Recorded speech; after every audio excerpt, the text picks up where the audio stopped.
Welcome to What's Going On, the place where every story is told from inside out. Today, we're tackling a massive what if. What if Europe sent troops to Ukraine? It's March 10th, 2025, and the Russia-Ukraine war is still a brutal stalemate. NATO stayed on the sidelines, but whispers in Brussels and Paris hint at a bolder move. European combat boots on Ukrainian soil. What would that look like? How would Russia hit back? And could this spiral into a global disaster? Buckle up, this is going to be a wild ride. Hit that like button if you're ready, and let's dive in. First, the background. Building on its 2014 annexation of Crimea, Russia began a full-scale invasion of Ukraine in February 2022.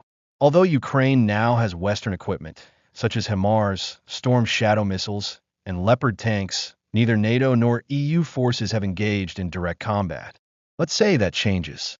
A group of European countries, including France, Germany, Poland, the United Kingdom, possibly Italy, and the Baltic states, agree to send out a combined force.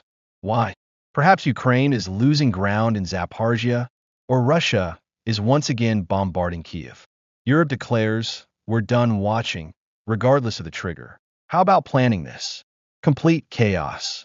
Imagine long, late-night EU talks with Macron adamantly stating, we can't let Ukraine fall, as he suggested in 2024. With 1 million Ukrainian refugees and a 1,000-mile border with Ukraine, Poland is fully committed. Scholz, the Chancellor of Germany, would object. Berlin hates direct conflict, but has provided billions of dollars in help. Following Brexit, the UK may show off its carrier group in the Black Sea.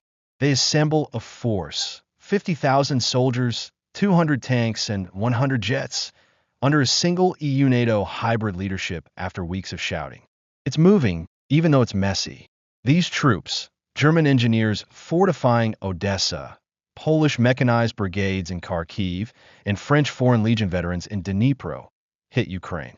They have a lot of weaponry, including Swedish Gripen fighters, British Typhoons, and French Rafale jets.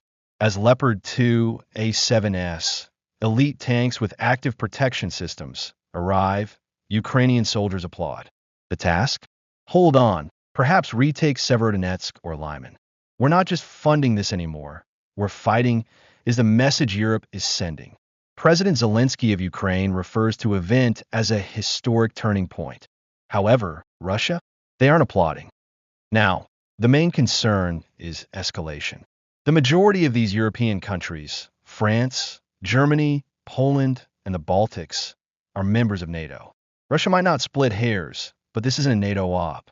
NATO might be drawn in by a mishap, like as a Russian Su-35 splashing a German F-35 over Lviv. Although public outcry may force it, Article 5 does not automatically apply in this case. Regardless of the president in 2025, the United States must decide whether to send the 101st Airborne or risk appearing weak.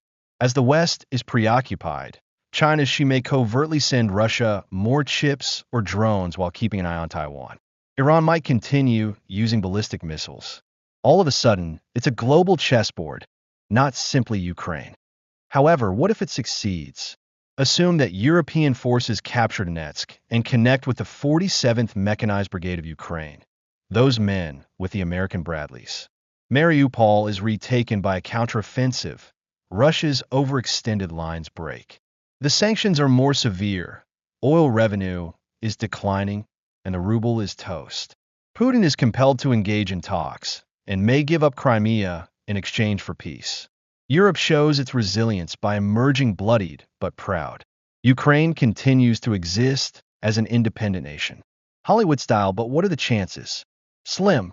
Russia has a ruler who never sleeps and 1.5 million troops in reserve. Real talk, though, this could grind into a nightmare. Urban combat in Zaporizhia? Think Stalingrad 2.0. Thousands of European Kiev, tens of thousands Ukrainian civilians dead. A war of attrition favors Russia's numbers, not Europe's tech edge. And if it goes global, say a Russian sub sinks a British destroyer in the Black Sea, we're looking at a conflict dwarfing anything since 1945. The cost in lives, money, and sanity would be astronomical. Moscow's response is quick and unflattering. Red-faced, Putin calls it NATO's invasion of Russian destiny on public television.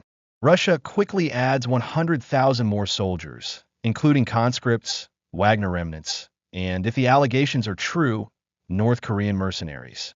They would use precise and destructive Iskander strikes, Shahid drones, and Kinzhal hypersonic missiles to hit European units.